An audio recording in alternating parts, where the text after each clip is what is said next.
Hi guys, welcome back to the channel. Today is my review for The Walking Dead World Beyond episode 8. And I'm looking forward to this weekend because the last two episodes of the season are coming out back to back. If you have AMC Plus in America, you get to watch them today, I think.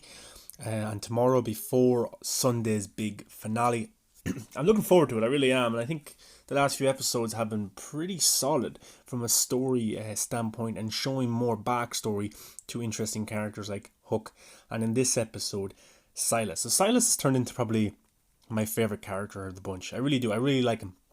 Not like he's a big guy who has gone through so much, but he can also handle himself. And you look at some of the greatest Walking Dead characters, they've been characters who have been abused in some sense and have come around in this world that's in ruins. They have risen above it per se. Look at Daryl Dixon, Carol, characters who went through a lot. You know, Carol of course was being abused by her husband, and look at the badass that now she's become.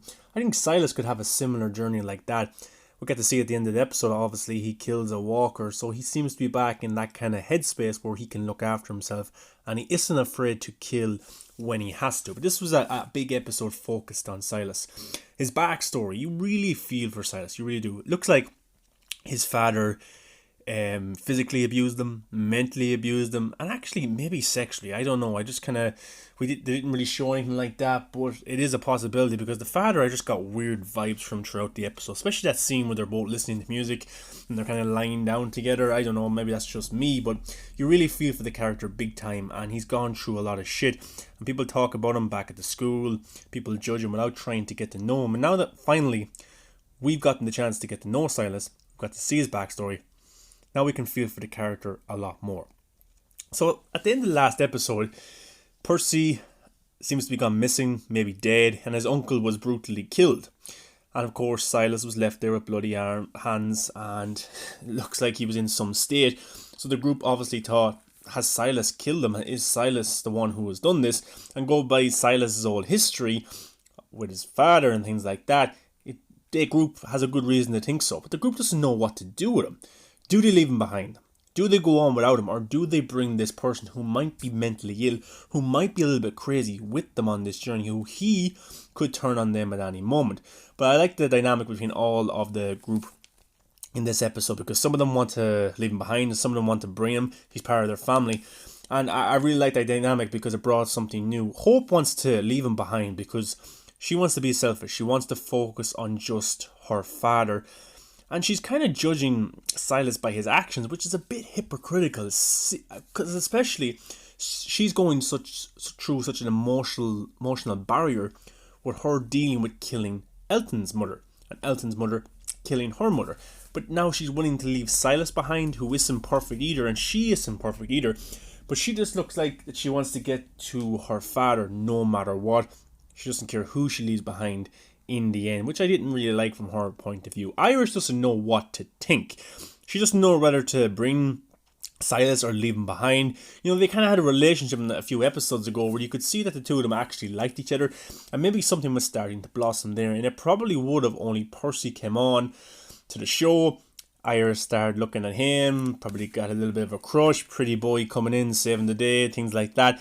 You know, so that kind of played a big part in it, and Iris, or Silas I should say, didn't like it whatsoever. Felix doesn't want to go back either. He wants to go and find the girl's father because he had a good relationship with him, so he doesn't really want to go back. But Hook is pushing for them to go back big time to put Silas through a trial and stuff like that. So there's different dynamics. And Elton doesn't want to leave him behind either because he's part of his family. There's a good bond between him. And I've actually liked Elton over the last few episodes. He's definitely grown on me as a character ever since I got to see his backstory. But I think that's probably a big reason why people didn't really like these characters at the start. To be honest, we didn't know anything about them. We know all about the original Walking Dead cast and Fear the Walking Dead. But when a new show comes with these types of characters, it's hard for us to kind of attach to them quickly. But now after seeing the backstories and understanding what these characters have, what's their motives, I'm starting to like them a lot more, and Silas and probably Elton are my two favourite. So his father was abusive, physical, mental, maybe sexual as well, and we got a backstory, we got flashbacks of what happened there. So basically, him and his father got in a fight. Silas fought back, he beat his father brutally, his father was there on the ground. Silas couldn't believe what he did. A woman knocks on the door, She says, is everything okay? You can come with me now, because she probably knows that a lot of abuse happens in that family, and the father probably abuses the mother as well. But Silas goes back to his father, and his father is gone. His father is now a walker. He pushes him off. Silas goes into his room, the door locked, listens to music, which is a good parallel to what he used to do with his father. I think it was AC/DC he was listening to. And so his father walks outside the door. Silas, with the music blaring, falls asleep. He wakes up.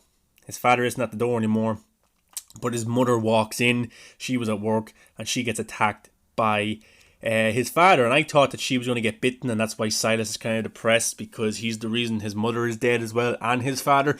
That's pretty dark, but he gets down just in time to save his mother from his father, his zombie father, I should say, farmer. But yeah, but instead of his mother thanking him or hugging him or loving him, she judges him straight away. She looks at him like he's a monster, which I didn't like either from her point of view.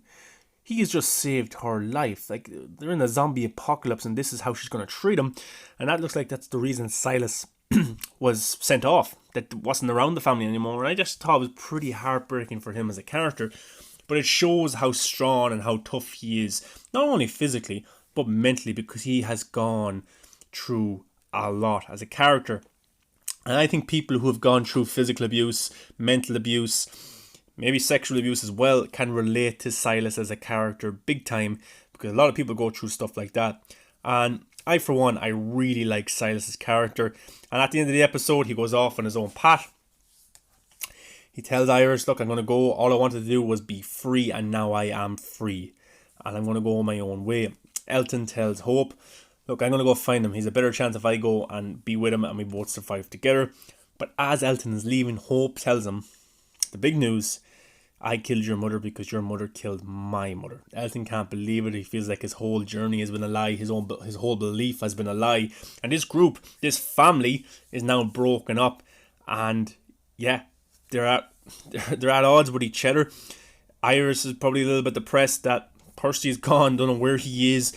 Silas is gone. Elton can't believe what's going on. Hope is dealing with all this guilt. So it's interesting, and Elton goes on a journey to find and catch up with Silas, who now, he has no headphones, he just has his bare hands, and he meets a walker and he kills the walker. So I think Silas is the strongest character of all of them right now. I think Elton is a little bit behind that as well. But Hope and Iris are just obsessed with finding their father. And once they get to the CRM, they could be killed fairly quickly. They might not even get to see their father. Their father might be dead. But for me, at the moment, the most interesting character, the most likable character, is Silas. And guys, let me know your thoughts on Silas as a character. Do you like him? But the biggest bombshell of this episode was the plot twist, the twist in the story. It looks like that Hook is Elizabeth, who is the leader of the CRM, or kind of some part of a leader of the CRM, is her mother, and she's her daughter. And she is a spy with the group. She is a mole in the group. For what reason? I don't know. Elizabeth says the acid. What acid? Is the acid Iris or Hope because they're smart, because they're the daughters of the scientists that they're using? Like, I don't understand this kind of dynamic. What is the acid? Why is she so obsessed with Hope and Iris? Why didn't she just take them when she was at the community in the first place in the first episode? So there's a lot of questions there, and they need to answer those questions fairly quickly, because all we have is 2 episodes left, and they need to have the reason to be a good reason, and to make us think that we haven't been played for the last 8 episodes. But it's interesting. She is the mole in the group. For what reason? I don't know. But yeah, it explains why she went off a few episodes ago for 48 hours and nobody questioned it. That's where she went, to the CRM, to report back to her mother. But as I said, this weekend is the last 2 episodes of the season, and I'll probably do a season review of World Beyond.